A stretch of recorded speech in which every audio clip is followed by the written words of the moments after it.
कौन बोला? सब लोग बोले मणिपुर। सब लोग मणिपुर के लिए ताली बजा दीजिए। सब लोग बजाइए, ताकि आप लोग का थोड़ा सा ब्लड सर्कुलेशन हो। आधा घंटा हो गया है ना, ब्लड सर्कुलेशन बढ़ना चाहिए। तो शंघाई हिरन बड़ा इंपॉर्टेंट इसलिए है, इसकी रेड डाटा लिस्ट में इसका नाम था। क्या? Red data list. Red data list में जिस जानवर का नाम चला जाता है, वो जानवर मतलब विलुप्त होने की, एक्सटिंक्ट होने की कगार पर पहुंच जाता है। 1975 में सिर्फ 14 हिरन रह गए नहीं, जो विलुप्ति के कगार पर होता है महत्वपूर्ण हो जाता है। कल हम पीबीटी जी बोल रहे थे, उस ट्राइब की बात कर रहे थे, 50-55 आदमी बचे रह गए उस ट्राइब के। 24 जून 2022 आज शुक्रवार, और हम आज गंगा घाट पर जो डिस्कशन कर रहे थे उसका एक शॉर्ट स्निपेट, छोटा सा एक पार्ट आपके सामने लेके आ रहे हैं। स्क्रीन पे जो आप देख रहे हैं कि आज गंगा घाट पे जो हम हिंदू न्यूज़पेपर से एनालिसिस किए थे, हिंदू में जो प्रमुखता से जो न्यूज़ था कि भूकंप में अफ़गानिस्तान में 1000 से अधिक मरे, 1500 से अधिक घायल, 6.1 रिक्टर स्केल पे भूकंप था। माय डियर स्टूडेंट्स, जब कभी अफ़गानिस्तान की बात होती है तो हमें ये समझना चाहिए कि अफ़गानिस्तान का मैप क्या है, लोकेशन क्या है। अफ़गानिस्तान को हम देखेंगे नॉर्दर्न साइड में कौन सा कंट्री होता है, तुर्कमेनिस्तान है, उज़्बेकिस्तान है। संभवतः यूपीएससी में प्रश्न पूछा जा चुका है। अफ़गानिस्तान के पश्चिम में कौन सा देश है? ईरान है। अफ़गानिस्तान के उत्तर दक्षिण में क्या है? पाकिस्तान है। अफ़गानिस्तान के पूरब में क्या है? पाकिस्तान है। थोड़ा पार्ट इंडिया का है। सिल्क रूट कहाँ से गुजरता था? अफ़गानिस्तान के साथ हमारे रिश्ते कैसे रहे हैं पहले? कौन कौन से हमने डैम बनाए हैं? हार्ट ऑफ एशिया की बात सोचनी पड़ेगी। अधिकारी ऐसे ही सोचता है, जब कोई कंसेप्ट आता है तो इसके बारे में पूरा एक पिक्चर इमेज सामने आ जाता है। ये अधिकारी की पहचान है। और जो वन लाइनर होता है वो आपको कर्मचारी बनाता है, अधिकारी नहीं बनाता है, जिस बारे में हम चर्चा किए थे गंगा घाट में। अफ़गानिस्तान में भूकंप है तो भूकंप के बारे में हम समझते हैं, क्योंकि कीवर्ड क्या है? भूकंप है। तो जैसे भूकंप की बात होती है तो हम क्या करते हैं, प्लेट टेक्टोनिक्स के प्रिंसिपल पे प्लेट बना दे तो और अच्छा है। अन्यथा रिंग ऑफ फायर का तो मैप बना के देख ही लेना चाहिए कि रिंग ऑफ फायर या आल्पिन रेंज या हिमालय का संरचना में, जापान में, इंडोनेशिया में क्यों इतना ज़्यादा भूकंप होता है। ग्लोब पे आपको रिंग ऑफ फायर के बनाना है। भूकंप को समझना है कि ईपी सेंटर क्या होता है, हाइपो सेंटर क्या होता है। देखिए ज़मीन के अंदर जो है वो ईपी सेंटर या फोकस है। ऊपर में जब जाता है समुद्र सरफेस पे पेड़ बने हुए हैं, ये हो गया ईपी सेंटर। भूकंप के कारण फॉल्ट जोन में बड़ा इंटरेस्टिंग है कैसे फॉल्ट जोन डेवलप करता है। अंदर में आपके प्लेट हैं, किसी प्लेट में स्ट्रेस हो जाता है, ये प्लेट टेढ़ा हो गया, बाद में प्लेट टूट गया, ये टूटेगा, एक प्लेट के ऊपर दूसरा प्लेट खिसक गया, ये खिसकने की स्थिति भूकंप पैदा करता है। जितना लॉन्गर लेंथ होगा प्लेट खिसकने का उतना बड़ा भूकंप होगा, जितना गहरा होगा उतना भूकंप का प्रकोप ज़्यादा दूर में ज़्यादा खतरनाक होगा। प्लेट टेक्टोनिक्स का सिद्धांत, अल्फ्रेड वेगनर का सिद्धांत और कॉन्टिनेंटल ड्रिफ्ट का सिद्धांत सब जुड़े हुए हैं जो लैंड फॉर्म्स में हम पढ़ते हैं, वहाँ से हमको थोड़ा समझना पड़ेगा। सैन एंड्रियाज फॉल्ट कभी पूछ दे आपको एग्ज़ाम में तो ये आपके लिए थोड़ा डिफ़िकल्ट हो सकता है कि ये नॉर्थ अमेरिका का फॉल्ट है, ये बड़ा इम्पॉर्टेंट है। ये कौन सा है पैसिफिक ओशन का, ये कौन सा प्लेट है।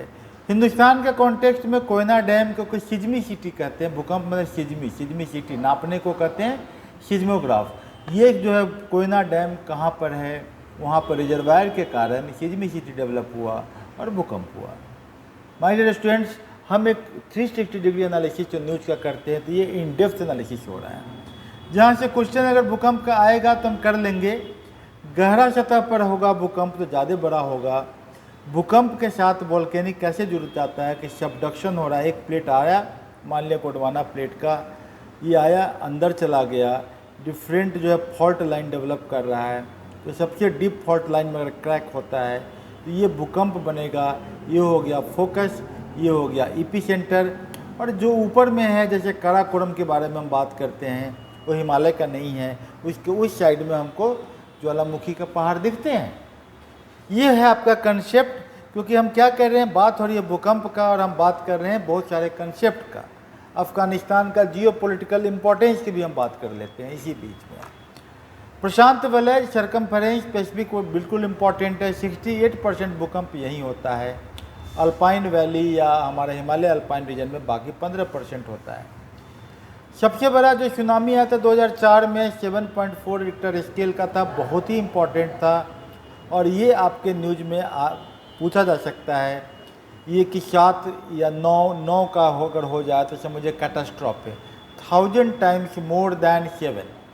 अगर 8 पे है तो 32 टाइम्स, लेकिन 9 पे है तो 1000 टाइम्स मोर। मतलब ये लॉगरिथम का स्केल है। क्या स्केल है? लॉगरिथम का स्केल है। भूकंप का जोन का मैप बनाना चाहिए आपको। 5 जोन तो रिमार्क हम कर दिए हैं, 4, 3, 2 आप कर दीजिए। एक जोन होता ही नहीं है, ये नहीं होता है, ये याद रखिएगा, मतलब कि नॉर्मल है। दूसरा टॉपिक हम डिस्कस जो कर रहे थे वो टॉपिक था शंघाई हिरन। शंघाई हिरन का फोटो बनाया हुआ था हिंदू में, और हमने सोचा बहुत इम्पॉर्टेंट है क्योंकि ये रेड डाटा बैंक में है। रेड डाटा लाल किताब में लिखी जा चुकी है, रेड डाटा बुक में है, कहीं लिखा है नीचे में। मणिपुर का राज्य पशु है, इसको एल्ड हिरन कहते हैं, ब्रो एंटलर कहते हैं। ब्रो मतलब भौं, भौं के ऊपर 4 सिंग लगा हुआ है, ब्रो एंटलर। इंडेमिक है, मतलब सिर्फ मणिपुर में पाया जाता है, स्टेट एनिमल है। मणिपुर का नक्शा याद कीजिए, अरुणाचल प्रदेश से आ गया, इसके नीचे नागालैंड, इसके नीचे मणिपुर। मणिपुर आपको बहुत इंपॉर्टेंट है, कोई मिजोरम, फिर त्रिपुरा और उधर साइड में मेघालय। क्वेश्चन पूछ देता है आपके नक्शा से रिलेट करता हुआ है। नक्शा बनाना एक हॉलमार्क है ऑफिसर का। जब कभी किसी ऑफिसर को कुछ भी जगह बनाइएगा, तुरंत वो कॉपी पेन पे नक्शा बनाने लगता है। पूछेगा घर कहाँ है, तुरंत नक्शा बनाएगा वो। ये अधिकारी का निशानी होता है। केबल लामजो नेशनल पार्क बड़ा इंटरेस्टिंग नेशनल पार्क है, लोकटक लेक में है। लोकटक लेक बरसात छोड़ दीजिए तो करीब करीब 300 स्क्वायर किलोमीटर है।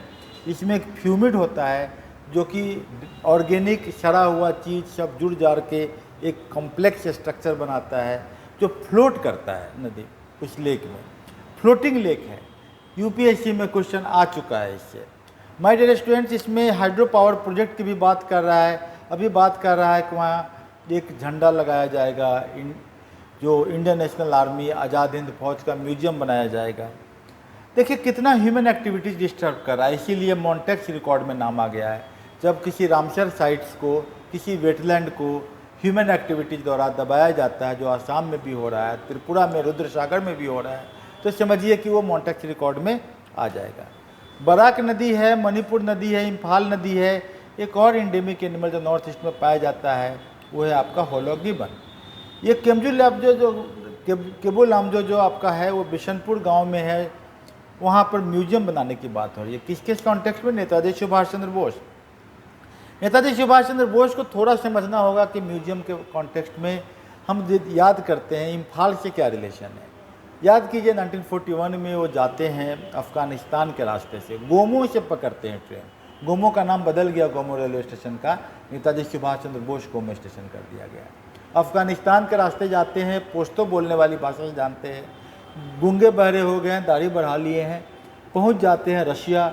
रशिया से रास्ता पकड़ते हैं, पहुंच जाते हैं आपको जर्मनी। हिटलर से मिलते हैं, वहाँ पर कुछ प्रिजनर ऑफ वार्स वगैरह से उनका मीटिंग होता है, उन्होंने उनका नाम देता है नेताजी जर्मनी में। वहाँ से आते हैं, पनडुब्बी पकड़ते हैं, जापान के रास्ते इंडोनेशिया आते हैं। इंडोनेशिया में एलाइड पावर और एक्सिस पावर के बीच में लड़ाई है। एक्सिस मतलब जापान, जर्मनी, इटली, ये सब एक्सिस पावर है। नेताजी इनके साथ होकर एलाइड मतलब ब्रिटेन के अगेंस्ट में चाहते हैं नॉर्थ ईस्ट से लड़ाई लड़ना, और इसी क्रम में वो आते हैं। अंडमान निकोबार जापानीज लोग के अंदर में आ गया है, सिंगापुर भी आ गया है। अब जो है ब्रिटेन की हालत ख़राब है, और कि नेता जिस दिन इम्फाल आएंगे उस दिन प्रॉब्लम हो जाएगा। तो फिर जो है वहाँ से जितने भी कलकत्ता के जो डिफेंस प्रोडक्शन यूनिट थे उन सबको शिफ्ट कर दिया जाता है कानपुर वगैरह एरिया में। ये भी इस साल का इम्पॉर्टेंट है क्योंकि डिफेंस प्रोडक्शन यूनिट को प्राइवेटाइज किया गया है। जब हम बात करें लोकटक का तो हम आप बहुत सारे बात करेंगे। किसके बारे में बात किए थे वहाँ बात किए थे वेटलैंड्स का। कहाँ सबसे ज़्यादा वेटलैंड्स है, किस स्टेट में? तो उत्तर प्रदेश में। नॉर्थ ईस्ट में कौन कौन वेटलैंड्स है अभी बात कर लिया। लोकटक है, रुद्रदमन है, ये सब वेटलैंड्स की हम लोग बात अभी जस्ट किए हैं। ये आपके वहाँ का आसाम का डिपर बिल है। कभी कभी पूछ सकता है जम्मू कश्मीर बहुत चर्चा में, वहाँ का वेटलैंड पूछ लेगा, बिहार का क्यों नहीं पूछेगा, बिहार का भी पूछ देगा। त्रिपुरा का रुद्र सागर तो पूछ ही लिया है, पंजाब का तो हरेका तो पूछा ही इस बार। तो ये आपका वेटलैंड एक इम्पॉर्टेंट क्वेश्चन होता है जहाँ से हमेशा आता रहता है। लास्ट में हम लोग बात करें द्रौपदी मुर्मू, चूँकि संथाली हैं और वो प्रेसिडेंट के लिए नॉमिनेटेड हैं, संथाली भाषा पर बात किए थे। लेयर बाय लेयर हम स्टडी करते हैं गंगा घाट पे। कल हम संथाल अपराइजिंग की बात किए थे, आज भी हम बात किए कि एनसीईआरटी की किताब है कि कंट्री साइड और colonialism and the country side, उपनिवेशवाद और गांव का परिवेश, उस कॉन्टेक्स्ट में संथाल अपराइजिंग की बात की। बड़ा इंटरेस्टिंग एनसीईआरटी का 12th क्लास का पार्ट 3 में है। संथाली भाषा 8th शेड्यूल में है, उनका अपना स्क्रिप्ट है जिसको स्क्रिप्ट का नाम है ओल्ड चिकी, एग्जाम के लिए इम्पोर्टेंट हो सकता है। और हिंदू में लिखा था संथाल, सैन मीन्स काम, आला मीन्स मैन। हमने संक्षेप में बताया है, गंगा घाट में क्लास 1 घंटा से 1.5 घंटा चलता है। स्वाभाविक है, ऐसा हुआ है कि हम 23 तारीख से एग्ज़ाम लेना शुरू किए थे, क्लास लेना शुरू किए 23 मई से, और 6 जून में हमारे 14 क्वेश्चन यूपीएससी पीटी में आए थे। गंगा घाट के 200-250 बच्चे जो आते हैं वो बता सकते हैं आपको। Uttar Pradesh public service commission में 30-35 question, west Bengal public service commission में 30-35 क्वेश्चन, जबकि हमारा 1 महीना नहीं हुआ है। हम बिल्कुल बता रहे हैं कि बिहार पब्लिक सर्विस कमीशन में वो डिफ़िकल्ट क्वेश्चन जो कंसेप्ट बेस्ड है, वो आपको यहाँ से आने की पूरी उम्मीद है। तो आपके लिए ज़रूरी है कि गंगा घाट आइए, उपनिषद नज़दीक आइए, बैठिए, क्योंकि जो आपका नॉलेज है वो इन डेप्थ होगा। अन्यथा यूट्यूब या कहीं भी आप सरफेस पे जो आप न्यूज़ का एनालिसिस करते हैं, वहाँ से क्वेश्चन ऐसे आने की उम्मीद नहीं कर सकते हैं। जुड़िए हमारे साथ, गंगा घाट आइए, उपनिषद, और आप बेशक उन 25-30 क्वेश्चन को कर लेंगे जो कि आपको कंपटीशन में आगे निकालेगा, या मेंस में आप उन फैक्ट को लिख लेंगे जो एग्जामिनर के की में होगा। धन्यवाद, जुड़े रहिए, थैंक यू।